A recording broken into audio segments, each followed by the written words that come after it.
Hola, espero que estén muy bien. Mi nombre, Nelson Pinilla. Hoy les traigo este video al que llamé Sonido precursor y razón de ser del audio. Básicamente esto es una introducción histórica. A través de este video vamos a ver lo que es la evolución del audio desde sus inicios hasta el día de hoy, para entender un poco pues todo el proceso que ha tenido y pues también ir conociendo un poco cómo es que funciona el audio. Bueno, para empezar tenemos que definir un poco por qué el título. Resulta que sonido y audio son dos conceptos que, aunque sin lugar a dudas están relacionados, no son la misma cosa y en muchas ocasiones se confunden. Podríamos definir el sonido como la transmisión de vibraciones dentro de un medio elástico, como son el aire, el agua o los elementos sólidos. También podemos decir que el sonido es una energía mecánica producida por la vibración de los objetos materiales. Por otro lado tenemos el audio, que el audio es la manera mediante la cual nosotros podemos capturar, almacenar, tratar, reproducir y transmitir el sonido. Bueno, entonces empecemos. Con el tiempo la humanidad entendió la necesidad de desarrollar herramientas de comunicación más eficientes y de mayor alcance. Así nació el deseo de aumentar el volumen de las palabras que se buscaban transmitir. El dispositivo de mayor antigüedad data del año 600 a.C. y era una máscara con unas aperturas bucales que tenía un diseño acústico especial que buscaban incrementar el volumen de la voz de una manera acústica. Esto es muy similar a lo que años después utilizaron los directores de cine, incluso hoy en día algunos también lo usan, que era una especie de cono, el cual mediante su forma lo que hacía era amplificar un poco el sonido que entraba por la parte de atrás. Entonces, de una manera muy acústica, muy similar a la de la máscara de la que estamos hablando, lo que hacía era amplificar de manera acústica el sonido. Bueno, vamos al año 1665. En este año el señor Robert Hooke, él era un físico inglés, él experimentaba con el aire y por medio de la invención de algo a lo que él llamó el teléfono de lata. Esto consistía en un alambre y a cada lado le ponía una lata. Esto era muy similar a lo que hacen los niños con los dos vasos y la cuerda. Bueno, el objetivo de estos experimentos que hacía él era, él ya sabía que de hecho el sonido se transmitía a través del aire y también a través del agua. Él quería comprobar si era posible transmitir el sonido a través de los metales o de los materiales sólidos. Efectivamente, con este experimento comprobó que así era, que se podía transmitir. También se dio cuenta que se podía transmitir de un medio al otro y luego volver a ese medio, como en este caso del aire al elemento sólido y luego volver al aire. Además de comprobar esto, también se dio cuenta cómo la rapidez del sonido cambiaba dependiendo del medio por el cual se transportaba. Bueno, vamos al año 1827.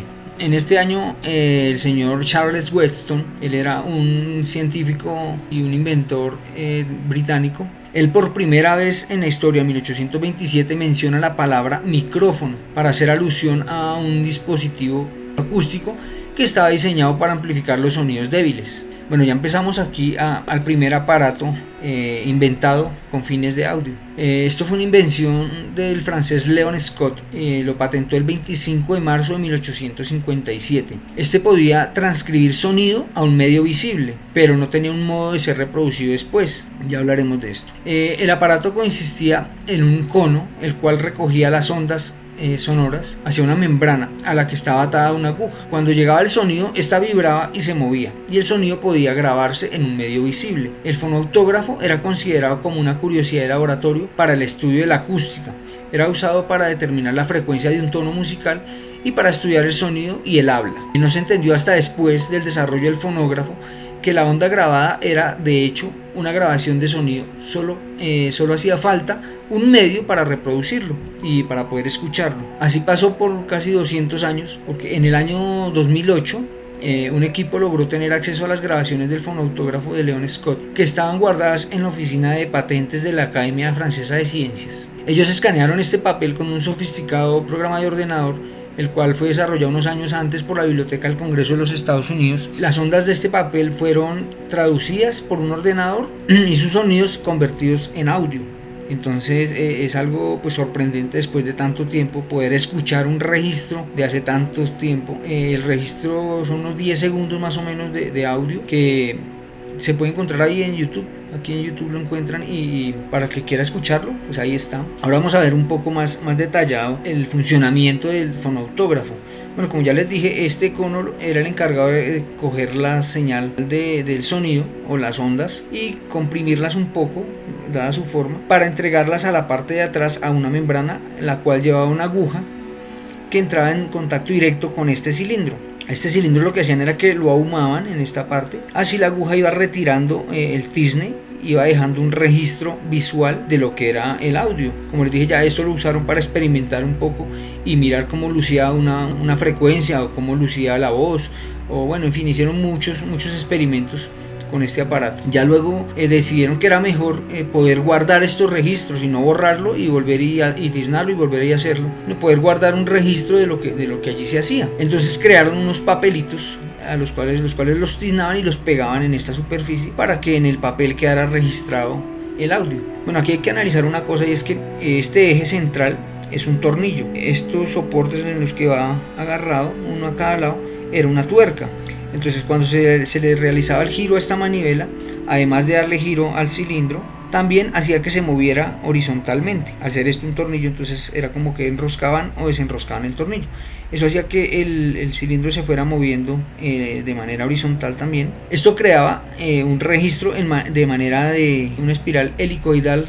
Ese es el término con el que se conoce, que es como ver la rosca de un tornillo básicamente. Entonces tenía un inicio y un fin. Esto permitía así almacenar pues más información. Aquí vemos los papeles de los que les hablaba. Es el papel ahumado, y sobre el tizne era que la aguja iba limpiando ese tizne y iba creando el registro del audio. Bueno, aquí ya llegamos a lo que es el fonógrafo. Bueno, el fonógrafo fue el primer dispositivo para grabar y reproducir sonidos. Desde la década de 1870 hasta 1880 fue el desarrollo de este aparato. El fonógrafo fue inventado por Thomas Alva Edison. Esto es muy analógico a lo que ya vimos en el fonoautógrafo, pero este sí nos da la posibilidad de reproducir lo que se graba. Se graba de la misma manera, es una manera mecánica, el sonido entra acá y llega a la membrana. Esta membrana era en realidad dos tipos de membranas. Una era la de grabación y otra que era para la reproducción. Entonces la grabación era una aguja de corte que lo que hacía era plasmar sobre los surcos el audio, el sonido. Bueno, entonces, como ya les dije, este nos daba la posibilidad de reproducir también lo que se grababa. Entonces, básicamente, este sería el segundo micrófono dinámico, que a su vez también es el primer parlante desde la historia, porque hacía las dos funciones, era micrófono y parlante. De igual manera, funcionaba sobre una especie de tornillo que hacía que este se desplazara sobre la horizontal para poder tener un inicio y un fin. En un comienzo se grababa sobre unas laminitas de metal que eran de papel aluminio o de estaño. Entonces aquí vemos el surco en el cilindro ya previamente realizado para que la aguja empezara a dibujar aquí el audio, a registrar el audio de manera mecánica. Lo que les hablaba ahorita, aquí vemos claramente que el eje efectivamente es un tornillo, de igual manera el cilindro también. Entonces este cilindro tenía esta especie de rosca ahí dibujada, este diseño helicoidal, porque sobre él ponían unos papelitos que ya se los voy a mostrar. Aquí podemos ver lo que era la membrana de reproducción. Esta era una membrana de reproducción, la cual pues al vibrar aquí estas ondas las transmitía a esta membranita que era más grande, y aquí se guardaban dentro de un recinto acústico que la compresionaba un poco y luego se aceleraba para salir por la corneta y escucharse. Estos son los papeles de los que le estaba hablando, entonces son de aluminio o de estaño. El problema de esto es que la información duraba muy poco guardada en ellos, y aparte eran muy delicados, entonces se dañaban con facilidad. Thomas Alva Edison, al ver que su invento estaba a punto de fracasar, se inventa esto, que eran unos cilindros de cera sobre los cuales ahora se podía almacenar el audio. Aquí podemos ver cómo luciría el surco donde está la información de audio almacenada. Aquí vemos que hay diferentes colores, entonces cada color correspondía a una dureza, y asimismo le daban el uso según su dureza, asimismo era su propósito.